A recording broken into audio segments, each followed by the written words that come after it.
Mobile बघत बसतात. तू मला जागा दे, मी बघतो त्याचं काय करायचं. आणि त्याने मला जागा दिली. ऐकाय ना, त्याने मला जागा दिली.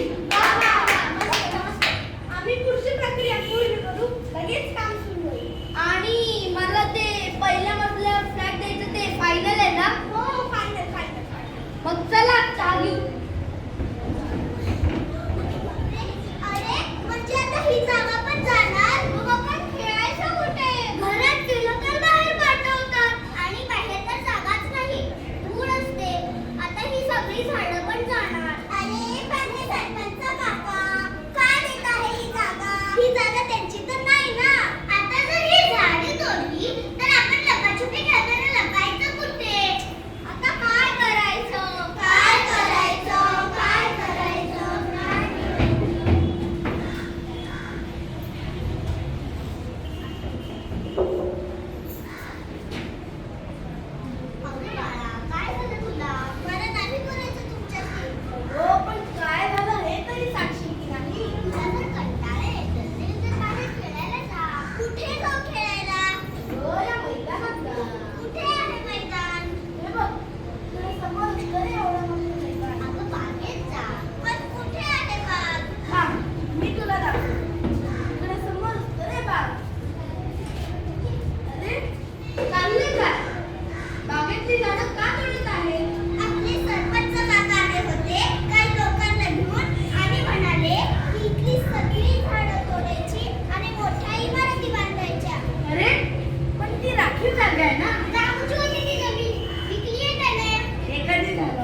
झाला आमच्या.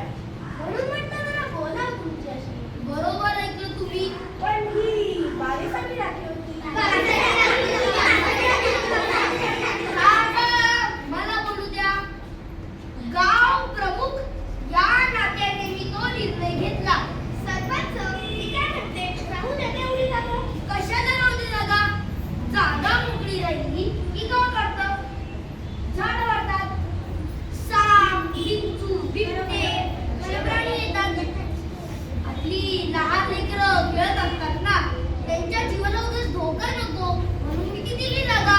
आणि ही जमीन साफ केल्यानं, झाडं तोडल्यानं काय होणार आहे? विकास होईल गावाचा. आपले सरपंच जे करतात ना, ते एकदम बरोबर करतात. आपला फुल पाठिंबा आमचा सुद्धा आहे. म्हणून तर आम्ही मतदान दिलं. पण एक बोलू का सरपंच? बोला बोला, मी कोणाच्या बोलण्यावर बंधन आणत नाही. अहो, अख्ख्या गावाचं शहर व्हायला लागलंय. विकास झाला पाहिजे. पण आपल्या लहान लेकरांना त्रास नको. काय त्रास होतोय? जर खूपच त्रास होत असेल तर घरात बसा म्हणा. आणि त्यांना किती दिवस घरात बसवायचं? सरपंच काका, आमच्या मॅडम म्हणतात की खेळायला पाहिजे. पण खेळायला जागाच नसेल तर खेळायचं कुठे? घरात केलं तर घरातल्या लोकांना त्रास, आणि बाहेर खेळलं तर आम्हाला त्रास. तर असा घोळ आहे. आणि सरपंच काका, आमच्या मॅडम हेही म्हणतात, झाडांमुळे आपल्याला शुद्ध हवा भेटते. बांधाय माती जरूर बांधा, पण ही झाडं तरी नका. काका, मी पण ऐकलंय आपल्या गावाच्या वेशीवर मोठं पिंपळाचं झाड होतं. त्याच्या खाली मुंजा होता. मुंजा? अरे मुंजा म्हणजे देव रे. सगळ्यांचं रक्षण करायचं. आजी म्हणते ना, वर्षापासून तर तिथेच आहे. मग त्याचं काय? तुम्ही ते झाड तोडलं आणि मंदिर बांधलं.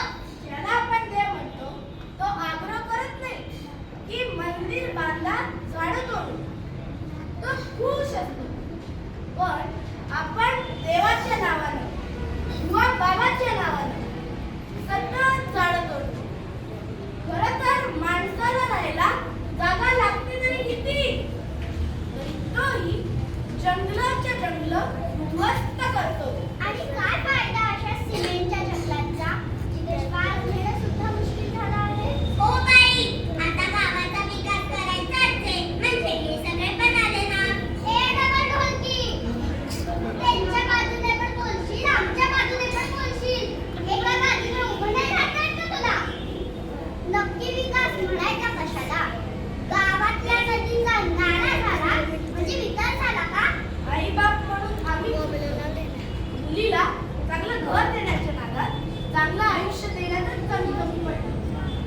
जर त्यांना श्वास घ्यायला चांगली हवाच नसेल तर असल्या विकासाचा फायदा तरी काय? ओ ऐका, मला जेवढं जमतं तेवढं मी करतो.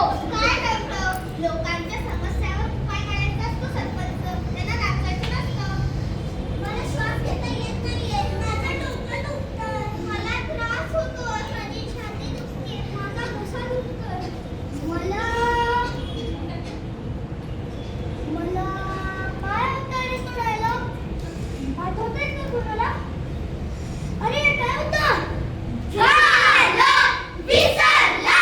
सांगितलं होतं ना तुला, पाठ कर, पाठ कर. ऐकतच नव्हतास. तुला किती वेळा सांगितलं पाठ कर, पाठ कर. तू स्क्रिप्ट नशील वाचलीस.